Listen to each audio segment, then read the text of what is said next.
இந்த மான் நல்லா டான்ஸ் கூட ஆடுவேன் தான். நானும் டான்ஸ் எல்லாம் ஆடுவேன். ஆனந்தாபு ஸ்டெப்லாம் சூப்பரா ஆடுவேன்.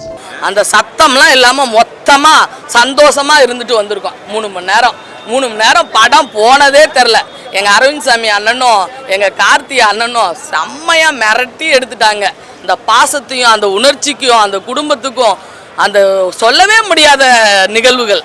இங்க பாருங்களேன், சிலப்பாங்களுக்கு ரோஸ்ட், புடலங்காய் உசிலி, ஆமா அடை, அதுக்கு தொட்டுக்க பூண்டு பொடி, இது என்னன்னு தெரியலையே. டேய் வேற என்ன இருக்குன்னு சொல்லுங்கடா. என்ன அடிக்கிறாங்களா?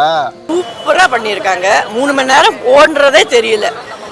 ரொம்ப டிஃப்ரெண்டான படம். ஃபேமிலியோட சேர்ந்து வந்து இமோஷ்னலாக அந்த அவங்க காட்சிகள்லாம் பார்த்தேன்னா அப்படியே அழகு அழகு அழகுன்னு அவ்வளோ அழகாக பசுமை அந்த அவரோடு அந்த ஒரு நடுவில் ஒரு டயலாக் 2 பேரும் பேசிக்கிறதெல்லாம் வரும். கார்த்தி பின்னி இருக்காரு. அரவிந்த் சாமி எப்பவுமே முதல்லேருந்தே அவர் சொல்லவே வேண்டாம். 96 இல்லை அதோடவே நல்லா ஒரே நைட் ட்ராவல் ஆகிறதுனால நம்மளோட படத்தோட கனெக்டாக உட்கார முடிஞ்சது. சாங்ஸ்லாம் எப்படி உங்களுக்கு ஒர்க் ஆச்சு? எல்லாமே படத்தோட படமாக தான் இருக்கும். உங்களுக்கு தனியாக படம் பார்க்குறதும் பாட்டு பார்க்குற மாதிரி ஃபீல் வராது. ஒரே மூவி பாட்டோட சேர்ந்து அப்படியே பார்ப்பீங்க. Best feel good. என்னால் அதுலேருந்து வெளில வர முடியல. நல்லா இருக்கு. வந்து அப்படி பார்க்குறானுங்க. நம்ம சின்ன ஆளாக இருந்தாலும் மெட்ராஸில் என் சொந்தக்காரன் இருக்கான், மெட்ராஸில் அவங்க வந்துடுவான், அவன் அதை பண்ணுறான் கிழிச்சிடுவான்னு கூட நம்மளை பெருசாக பண்ணுவான். நம்மளாம் அவங்களாம் கிராமத்துக்காரங்க தானே அப்படின்ட்டு போகிறோம்.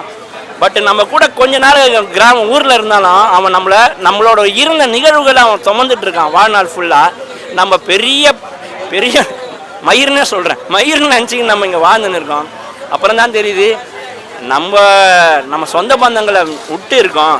இன்னொன்று இங்கே சொத்தை ஏமாற்றி எழுதி வாங்குறவன் வந்து அறிவாளி மாதிரியும், சொத்தை இழந்து நிற்கிறவங்க முட்டாள் மாதிரியும் பார்க்குற சிட்டி உள்ள கிராமப்புறங்கள்லேயும் இருக்குது. லாக்லாம் இல்லை ப்ரோ, லாக்லாம் இல்லை ப்ரோ, ஃபுல்லாக பார்க்கலாம், நல்லா இருக்கு. ஆக்சுவலி ரொம்ப சென்டிமெண்ட்டாக இருக்குது படம். வந்து பார்த்தீங்கன்னா வந்து 90s கிட்ஸுக்கு 80s ரொம்ப பிடிக்கும் இந்த மாதிரி படம். அந்த கிராமத்து இந்த ஊர் கதைங்களாம் ரொம்ப இதாக இருக்கும். பார்க்கலாம், கண்டிப்பாக எல்லாம் பார்க்கலாம். நல்லா இருக்கு, பார்க்கலாம். எவ்வளோ எமோஷனல் அப்படின்னு சொல்ல முடியாது. நல்லா இருக்கு. சூப்பரா இருந்துச்சு. எப்படி நடிச்சிருக்காங்க நல்லா 2 பேருமே செமையா ஆக்டிங். எமோஷனலாக இருந்துச்சு. கண்டிப்பா பழைய மெமரிஸ் நல்லா இருந்துச்சு. ஊருக்கு போனவங்க என்ன இருக்கும். ஆமா கண்டிப்பா. அதுக்கு சோகம் மாதிரி கிடையாது. ஒரு நல்ல நெஞ்சத்தை தொட்ட படம். ரொம்ப ஒரு ஃபீல் குட். நிச்சயம் அவசியம் எல்லாரும் ஃபேமிலியோட பாருங்க. இந்த வீட்டெல்லாம் நான் காட்டியிருக்கேன். எனக்கு கல்யாண காட்சிக்கு போறப்ப எனக்கு அப்படியே எனக்கு அரவிந்த் சாமி சாராவே நான் மாறிட்டேன். ஏன்னா நாங்கள் அவ்வளோ இழந்திருக்கோம்ப்பா. அதுக்காக சொல்றேன். அந்த மாதிரி ஆளுங்களுக்கு இது கனெக்ட் ஆகி படம் ஓடும். சென்னையில் 2 நாள் தான்